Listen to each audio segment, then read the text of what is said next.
This informational video is being brought to you by the Office for Dispute Resolution via its Family Support Line, the Special Education Consult Line. This video will answer the question, how often do reevaluations occur?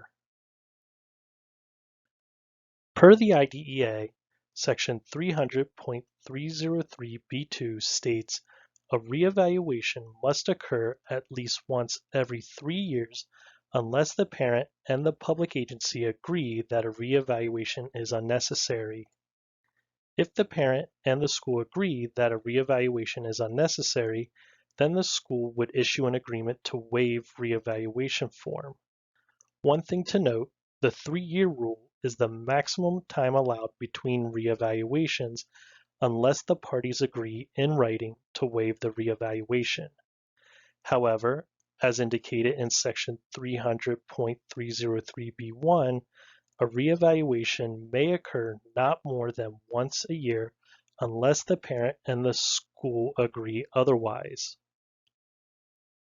For students who have a classification under intellectual disability, the reevaluation timeline is different.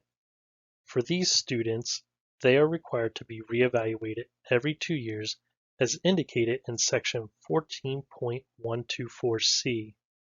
Additionally, per the Part Consent Decree, parents of a student with an intellectual disability cannot waive their right to a reevaluation. However, the IEP team can still determine if additional data are needed or not. It is important to note, while schools have a responsibility to ensure they are following the timeframes just mentioned, a parent may request a reevaluation at any time in writing. If the school agrees to conduct the reevaluation, they will issue a request for consent for reevaluation form.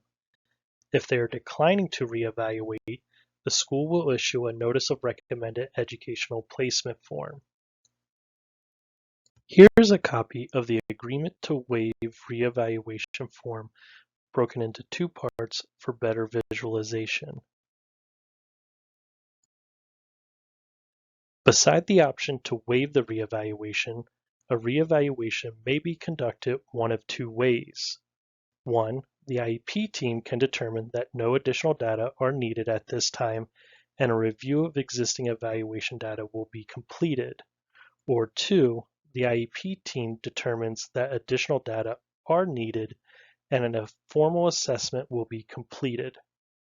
By determining that additional evaluation data are not needed, the IEP team is indicating they believe enough information exists to determine continued eligibility for special education and to develop an IEP for the student if needed.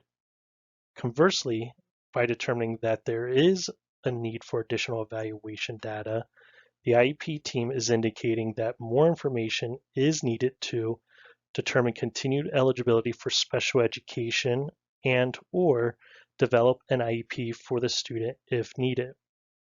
Which option the IEP team chooses would be indicated in the reevaluation report in Section 2. If the IEP team chooses just to review existing evaluation data, then no parental consent is required. If the team determines that additional data are needed, the school would issue a request for consent for a reevaluation form. Patan's publication, The Reevaluation Process for Students with Disabilities, is a great resource for further information about the reevaluation process. Additionally, here's Patan's publication, The Special Education Reevaluation/IEP Process Flowchart. This version is the process when the school initiates the request for reevaluation.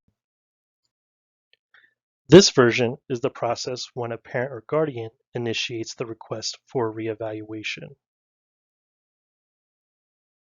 To summarize, students without an intellectual disability are evaluated every 3 years unless the parent and the school agree in writing to waive the reevaluation.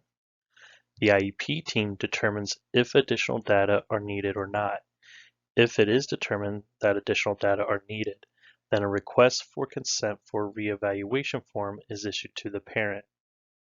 For students with an intellectual disability, they are reevaluated every 2 years, and the reevaluation cannot be waived. The IEP team determines if additional data are needed or not.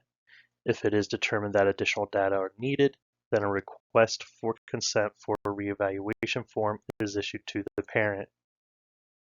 And that covers how often a reevaluation occurs. For additional assistance, please contact the Special Education Consult line at 800-879-2301, via email at consultline@odr-pa.org, or through the live chat feature on ODR's website. Thank you for taking the time to listen to this video.